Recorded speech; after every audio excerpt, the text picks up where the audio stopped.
আমি আমার কথা বলি, আমি একজন জাস্ট মাদ্রাসা ব্যাকগ্রাউন্ডের একজন হুজুর মানুষ।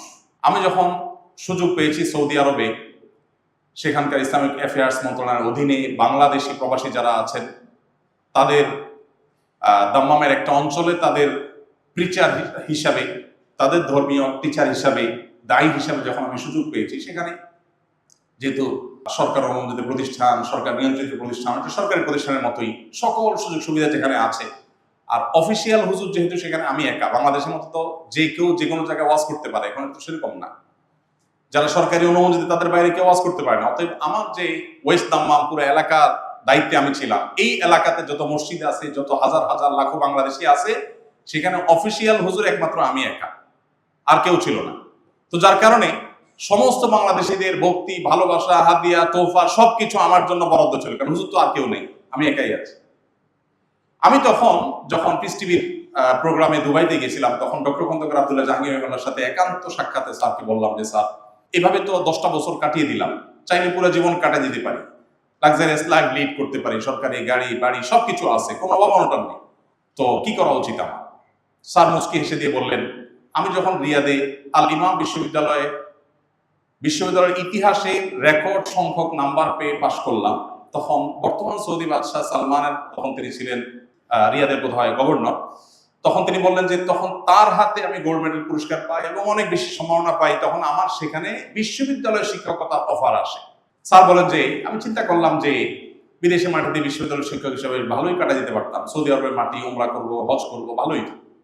কিন্তু আমার কাছে মনে হলো না, আমার দেশের মানুষের প্রতি আমার দায়বদ্ধতা আছে, আমি দেশে ফিরে যাই। তো আমি ফিরে আসলাম দেশে। স্যার বললেন অনেক লম্বা কথা, যে দেশে এসে অনেক কষ্ট করেছি, অনেক স্ট্রাগল করেছি, সংসার চালাতে অনেক কষ্ট হয়েছে।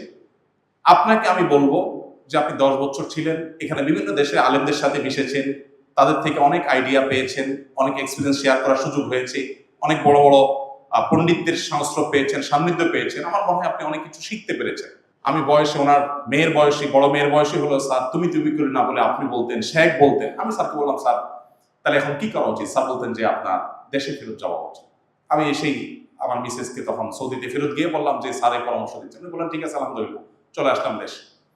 এই কথাগুলো এই জন্য বলা, যারা শুধুমাত্র একটু ভালো থাকার জন্য, ভালো খাওয়ার জন্য, একটু চকচকা ফকফকা দেশে বসবাস করে দিনটা ভালোভাবে কাটাবার জন্য সে সমস্ত দেশে যাচ্ছেন, আমি তাদের প্রতি শ্রদ্ধা রেখে বলতে চাই, আমাদের প্রিয় স্বদেশে আপনাদের মূল্যায়ন করা হয় না। আমরা জানি দুর্নীতি এমনভাবে আমাদেরকে গ্রাস করে ফেলেছে, আষ্টে পৃষ্ঠে বেঁধে ফেলেছে, যে যোগ্য মানুষদের মূল্যায়ন হয় না। কিন্তু তাই বলে আমি হাল ছেড়ে চলে যাব, এটা আমার মনে হয় আমার বিবেক আমাকে সায় দেওয়া উচিত না। আমাদের কষ্ট করে হলেও এই দেশটাকে এগিয়ে নেওয়ার জন্য চেষ্টা করা উচিত। আমার যে আসুন্নাহ ফাউন্ডেশন দেখেন আপনারা, সেবামূলক কাজ করার চেষ্টা করি আমি, এটা আমি সৌদি থাকতেই করতাম। আমার বুঝজ্ঞান হয়েছে থেকে আমি করি, আমার কৈশোর থেকে আমি টুকটাক করে করার চেষ্টা করি।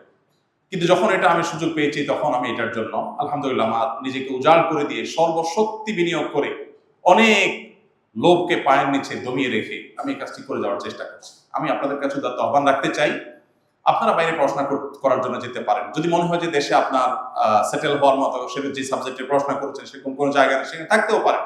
কিন্তু দিন শেষে এই মাতৃভূমির প্রতি আপনার দায়বদ্ধতা আছে। বিশেষ করে আপনারা যারা পাবলিক ভার্সিটিতে পড়াশোনা করেছেন, বুয়েটের মতো জায়গায় পড়াশোনা করেছেন, আপনাদের জন্য প্রতি বছর রাষ্ট্র অনেকগুলো টাকা ব্যয় করে। কেন ব্যয় করে? নিশ্চয়ই আপনি আরেক দেশে গিয়ে সুন্দর জীবন যাপন করে কাটাবেন, আর রাষ্ট্রের এই টাকাগুলো, জনগণের ট্যাক্সের এই টাকাগুলোর কোনো হক আদায় করবেন না। এটার জন্য আপনার বিবেকের কাছে আপনাকে জবাবদিহি করতে হবে, আল্লাহর কাছে অনেক বড় কথা। অতএব এই বিষয়টা আমার মনে হয় আমাদের মাথায় থাকা দরকার। দেশের প্রতি অভিমান, সমাজের প্রতি অভিমান আপনার থাকতেই পারে, কিন্তু সেজন্য আপনি আপনার এই যে দায়, সে দায় পরিশোধের মানসিকতা থাকা উচিত। হ্যাঁ, যারা সেখানে সেটেল আছেন ইতিমধ্যে, তাদের অনেকে আছেন আমি জানি, তারা সেখানে থেকেও দেশের প্রতি তাদের দায়িত্ব কর্তব্য পালন করছেন, আত্মীয় স্বজনের প্রতি দায়িত্ব কর্তব্য পালন করছেন, খোঁজ খবর নিচ্ছেন, সাধ্য অনুযায়ী দেশ, সমাজ এবং মানুষের প্রতি দায়িত্ব পালন করার চেষ্টা করছেন। এগুলো যদি করতে পারেন, সেখানে দাওয়াতকে আপনার মিশন হিসাবে নিতে পারেন, ফ্যামিলির ইমান আমল রক্ষা করার ব্যাপারে যদি আপনি সর্বোচ্চ সিরিয়াস থেকে আপনি মনে করেন যে হ্যাঁ তাদেরকে আপনি রক্ষা করতে পারবেন, তাহলে আপনি পারেন। আর তা না হলে একটা জেনারেশন সেখানে টিকে, বেশিরভাগ ক্ষেত্রে দ্বিতীয় জেনারেশন পর্যন্ত আর ইমান ধরে রাখা যায় না। এই বাস্তবতা যাদের অভিজ্ঞতা আছে তারা ভালো বলতে পারবে। আস-সুন্নাহ ফাউন্ডেশন, উম্মার স্বার্থে, সুন্নাহর সাথে।